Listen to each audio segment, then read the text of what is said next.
August 25, 2025 marked a turning point in Port Everglades, Florida, when the U.S. Coast Guard offloaded the largest drug haul in its history, a staggering $500 million seized after a relentless 2-month hunt at sea.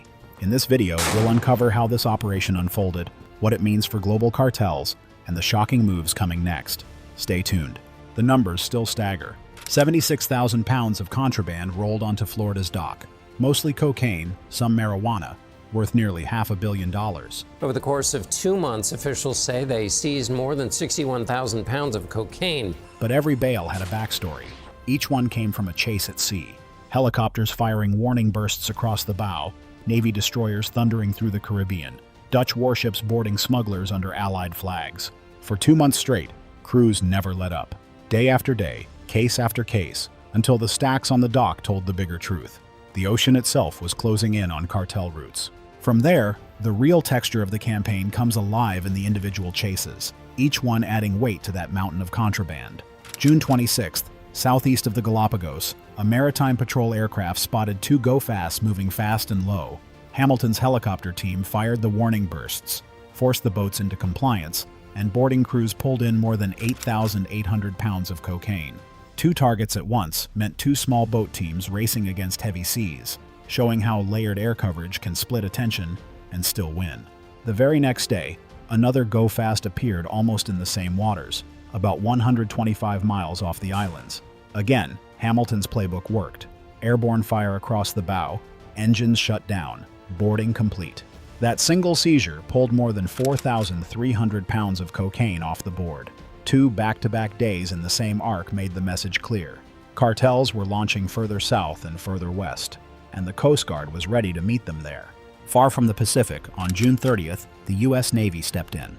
USS Cole, with Coast Guard Leadette 408 aboard, intercepted a go-fast north of Bonaire. The destroyer carried the sensors, radar, and speed to maintain contact, while the Coast Guard team brought the legal authority to search and seize.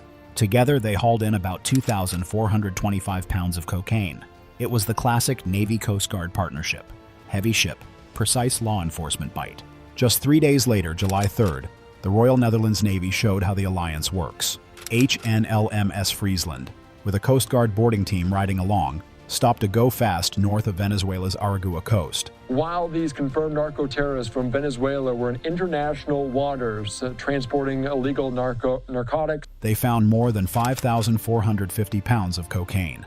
Dutch crews trained with U.S. forces for exactly this scenario, and the shipwrighter model let them act immediately, under one framework, without waiting for bureaucratic clearance. The Caribbean stayed hot. On July 11th, near Silva, another Friesland interception with Coast Guard air and boarding teams netted over 9,000 pounds, but this time, marijuana.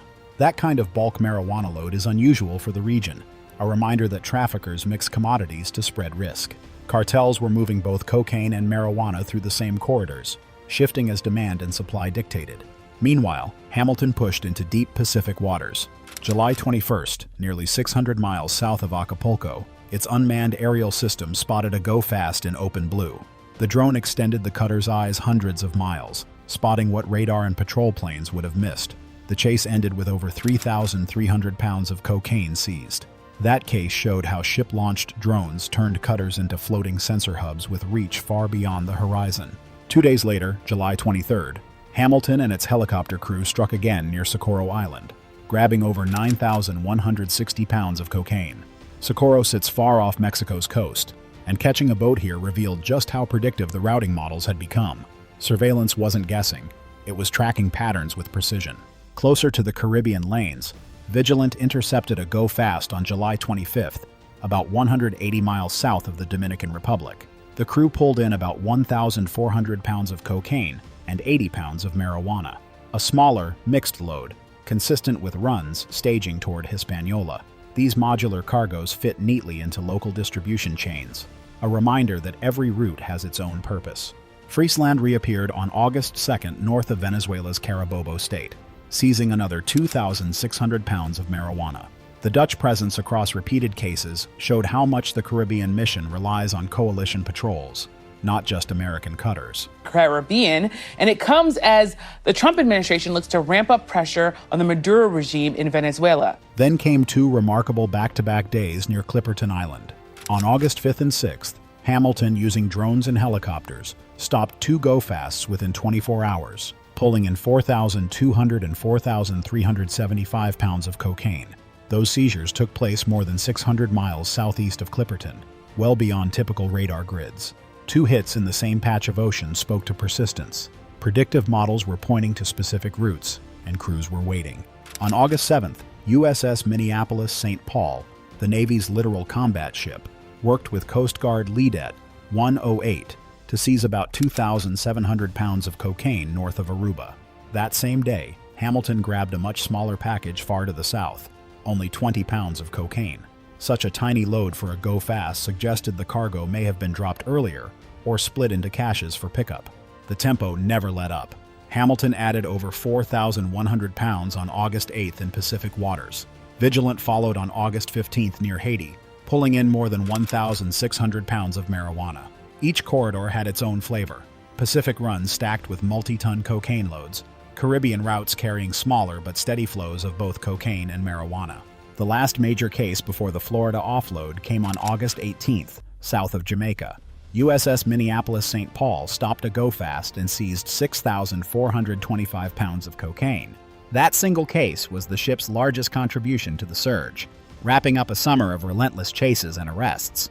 These cases, one after another, showed the rhythm of the kill chain in action: detection by aircraft or drones, coercive fire from helicopters, boarding teams seizing control, and evidence flowing straight into federal custody.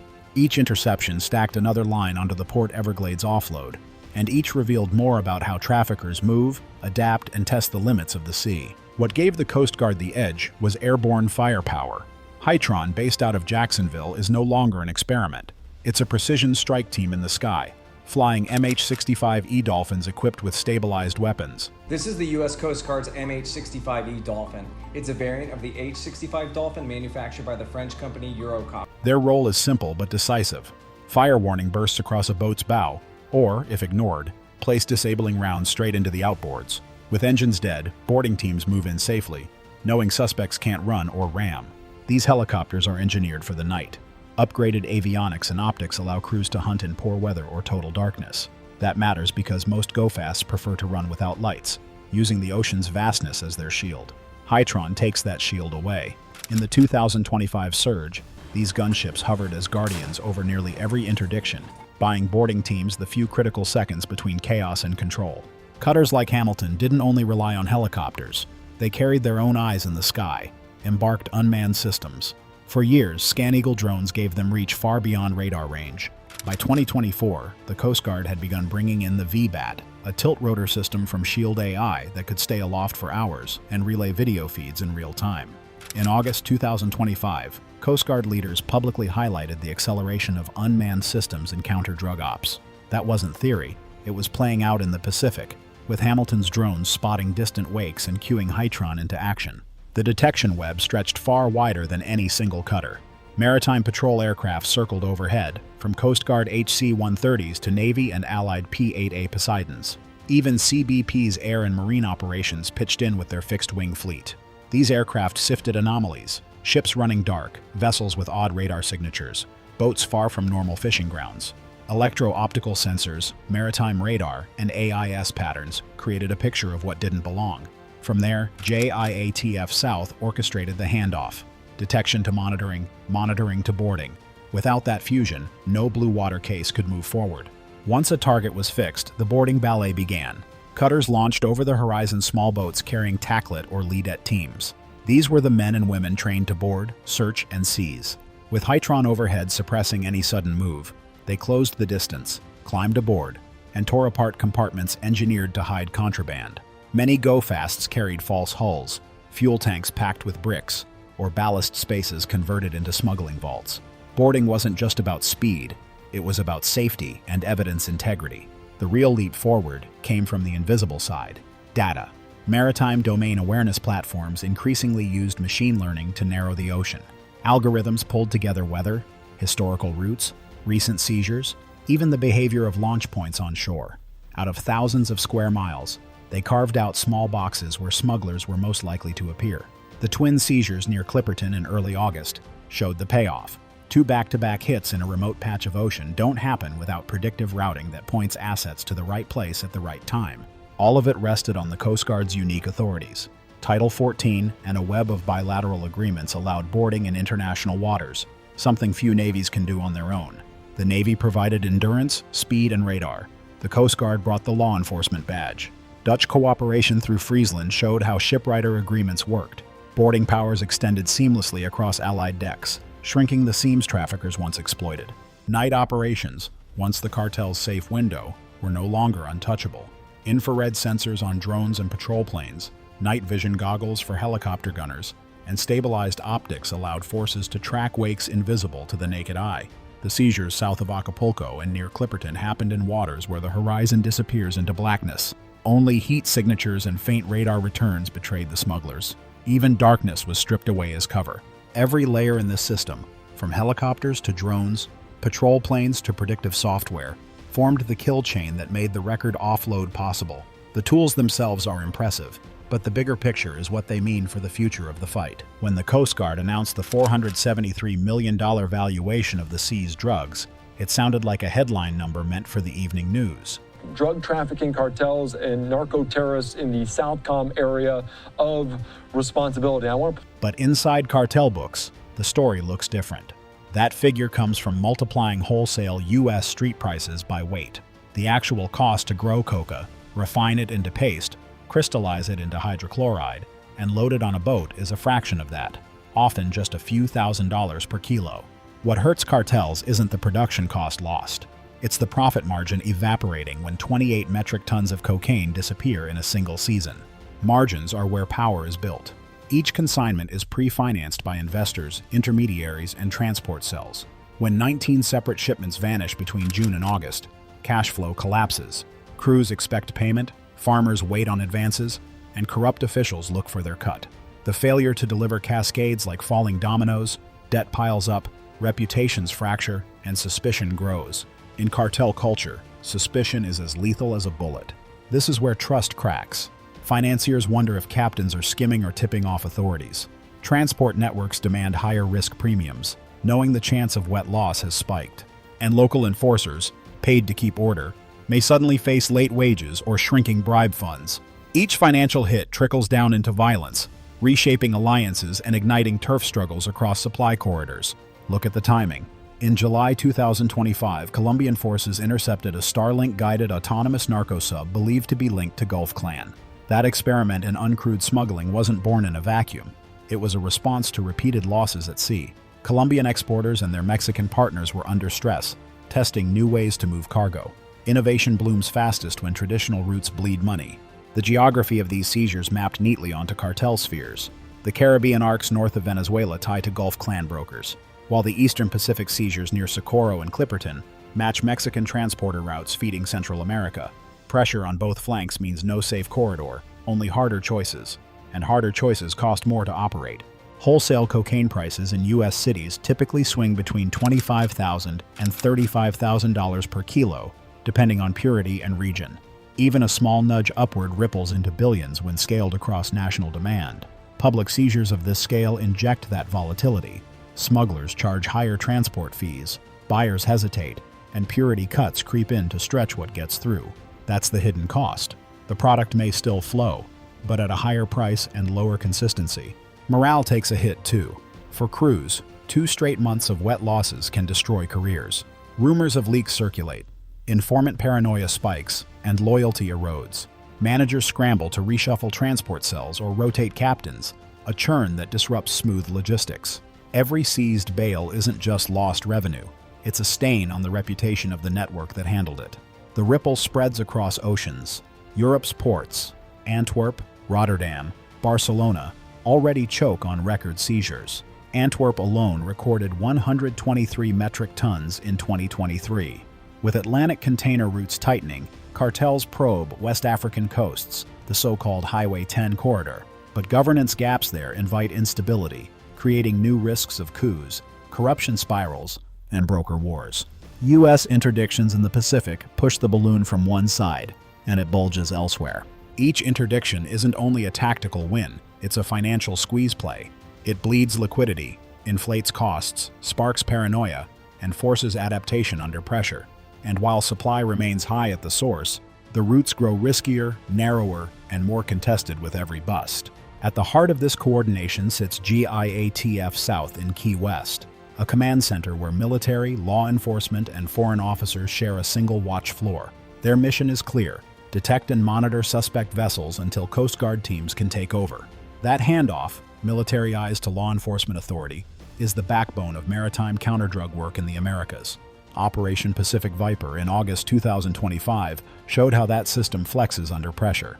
Southcom described it as a tempo operation, flooding the Eastern Pacific and Caribbean with cutters, Navy ships, and partner navies. Hamilton carried the lion's share in the Pacific, while USS Minneapolis-St. Paul logged a 6,000-pound bust south of Jamaica on August 18th. Friesland, Vigilant, and Diligence patrolled the Caribbean arcs, ensuring no gap appeared in the zone. The Dutch ship Friesland became a familiar name in case summaries. Embarked Coast Guard teams rode with her, boarding traffickers off Venezuela and the ABC Islands. These Dutch-U.S. shipwrighter agreements give the partnership teeth, allowing seizures in waters where jurisdiction might otherwise stall action. It's why Friesland could pivot from cocaine cases in July to a marijuana seizure by August without a pause. Navy ships demonstrated another piece of the puzzle. USS Cole intercepted a go-fast near Bonaire on June 30th, while USS Minneapolis-St. Paul took down a much larger load south of Jamaica weeks later. Both carried Coast Guard LEDETS, small armed boarding teams with legal authority to search and seize. The Navy provided the steel, sensors, and speed. The Coast Guard supplied the badge. Air power knitted it all together.